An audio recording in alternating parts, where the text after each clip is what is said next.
नमस्कार दोस्तों, मैं अंकुर उपाध्याय स्वागत करता हूं आप सभी का एक बार फिर से अपनी नई वीडियो में।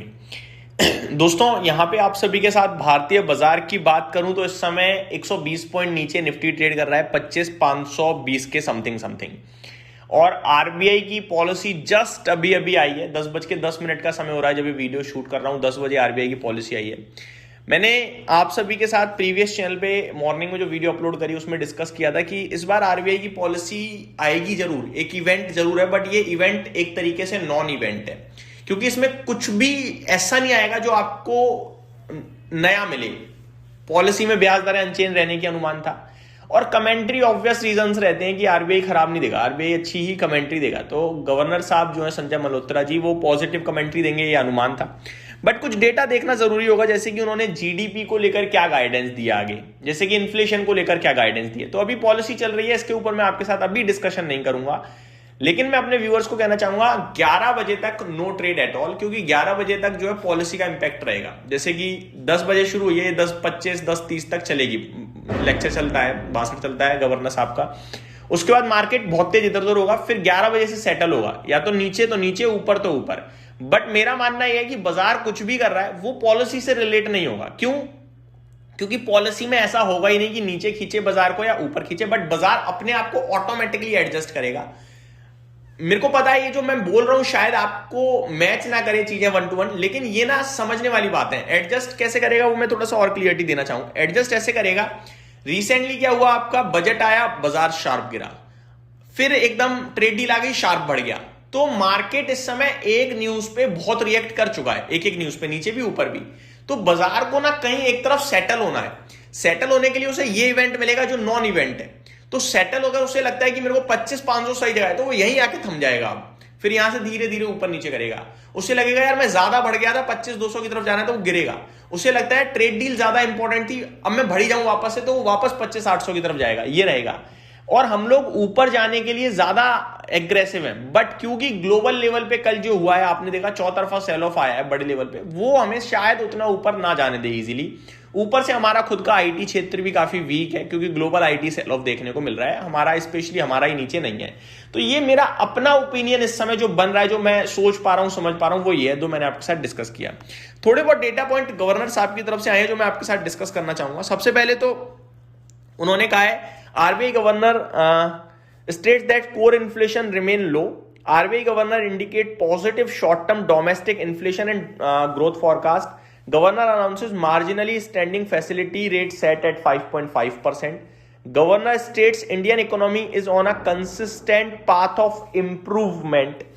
RBI governor projects India's GDP growth for FY26 at 7.4%. RBI governor states economic activity expected to remain strong in financial year 27. RBI governor predicts continued growth in private spending next year. Governor states India European Union free trade agreement and US trade deal agreement will benefit ports. तो ये जो दो deal हुई है European union और US के साथ, ये पोर्ट्स को काफी बेनिफिट देंगी। RBI governor says GDP for Q1, Q2 revised to 6.9% and 7%.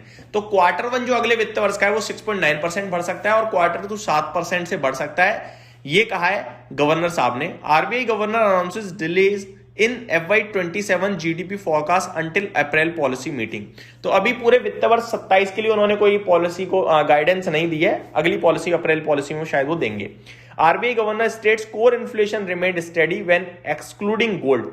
Inflation under control है अगर आप गोल्ड को हटा दो, तो गोल्ड से रिलेटेड इन्फ्लेशन बढ़ गया है और जितनी भी चीजें हैं वो बढ़ी हैं, बाकी तो ज्यादा कुछ इन्फ्लेशन नहीं आया है।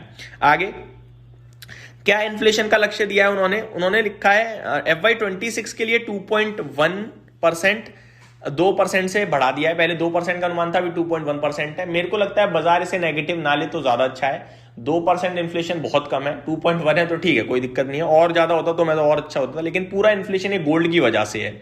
आगे governor project CPI inflation to be 3.2% in Q4। Current quarter जो चल रहा है इसमें 3.2% का इन्फ्लेशन रह सकता है। RBI governor states global trade stage strong despite uncertainties. RBI governor predicts moderate and sustainable current account hold deficits, predicts moderate and sustainable inflation will be at 4% in the first quarter of 27। तो अगले वित्त वर्ष के पहले quarter में 4% का inflation रहने का अनुमान है, वहीं ग्रोथ 6.9%। तो पॉजिटिव है, कोई दिक्कत नहीं दिख रही है मेरे को। RBI governor says India is attractive destinations for FDI. पहली बार कुछ एफआई एफडीआई के लिए बोला है भाई साहब, अट्रैक्टिव डेस्टिनेशन बताया भारत को एफडीआई के लिए, फॉरेन इन्वेस्टमेंट्स के लिए। RBI governor predict CPI will be 4% in Q1 and 4.2% in Q2। RBI governor reports India's forex increase. लो भाई, आप लोग बिना बात परेशान हो कि भारत के डॉलर बढ़ रहा है, डॉलर महंगा हो रहा है, रुपया घट रहा है। हमारे reserves last time 687 billion dollars थे, अभी हमारे 723.88 बिलियन डॉलर हो गए हैं जनवरी 30 तक। भैया हम खुद इस समय डॉलर में कमाते हैं, ये हमारी कंट्री की स्ट्रेंथ शो कर रही है। हमारे डॉलर रिजर्व्स 11 महीने पे खड़े हैं, और 11 महीने अगर हम डॉलर ना कमाएं, वो 11 महीने में हमारे डॉलर और बढ़ेंगे, घटेंगे नहीं, क्योंकि हम डॉलर कमाते ज्यादा है, खर्च कम करते हैं। बहुत ही शानदार इकोनॉमी है। फिर भी इन्वेस्टर्स को बाजार पे भरोसा नहीं हो रहा, तो कैसे ही कर सकते हैं। बहुत सारी डिटेल्स आ रही हैं, तो डिटेल्स मैं आप सभी के साथ डेफिनेटली शेयर करूंगा। एक चीज क्लियर जो मुझे दिख पा रही है, बाजार नीचे ऊपर कुछ भी करता रहे, लेकिन इंडिया बहुत स्ट्रांग है। आप 2 साल 2.5 साल के नजरिए से बैठ जाओ या अपनी नाव टिका लो भैया, सच बता रहा हूं, मजा आ जाएगा। आगे बात करें, मार्केट ब्रेथ काफी वीक है इस समय, नेगेटिव माहौल है बहुत ही ज्यादा। 1.5% नीचे स्मॉल कैप है, 1% नीचे मिड कैप है। ये ठीक है, ये अनझेलेबल टाइप सिचुएशन है, बट क्या करें, यही सच है इस समय। तो आईटी प्रेशर बना रहा है, फार्मा प्रेशर बना रहा है, मिड कैप सिलेक्ट भी अब तो 1.25% नीचे है, तो चौतरफा सेल ऑफ है। ऊपर क्या है, पावर इंडिया अपने नतीजों के बाद, LIC, Godfrey Phillips, Concord biotech ये ऊपर है। आदित्य बिरला फैशन में गिरावट है, जेएम फाइनेंशियल, रिलायंस इंफ्रा, आवास, हिंदुस्तान कॉपर ये नीचे है। चांदी एक बार फिर टूट गया है, गोल्ड में भी हल्की सी करेक्शन देखने को मिल रही है। चांदी की बात करें तो 2,36,000 के समथिंग चांदी आकर खड़ा हो गया है। स्पेसिफिकली मैं आपको बताऊं तो 2,33,000 हो गया, थोड़ी गिरावट बढ़ी है, और 1,50,600 पे आपका सोना ट्रेड करता हुआ दिख रहा है।